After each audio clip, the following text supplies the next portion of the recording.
అసలు అందం అంటే ఏంటి? అది రూపమో, రంగో, అలంకారమో కాదు. ఏ ఒక్కరి జడ్జ్మెంటో, అభిప్రాయమో కాదు. ఒక కవి వర్ణనో, చిత్రకారుడి బొమ్మో కాదు. మరేంటది? అందమంటే గుణం.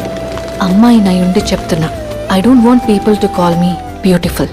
దాని బదులు నీది కష్టపడే తత్వం, నీలో కరుణ ఉంది, నీకు ధైర్యం ఎక్కువ, నువ్వు తెలివైన దానివంటే నాకు సంతోషం.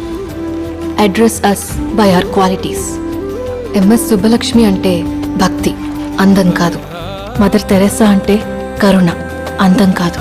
ఐన్ ర్యాండ్ అంటే తత్వం, అందం కాదు. సరస్వతి అంటే విద్య, దుర్గా అంటే ధైర్యం, గౌరీ అంటే తపస్సు, లక్ష్మి అంటే శుభం. ఇలా ఏ దేవతనైనా ఆమె క్వాలిటీస్ కోసమే పూజిస్తారు, ఆమె అందం కోసం కాదు.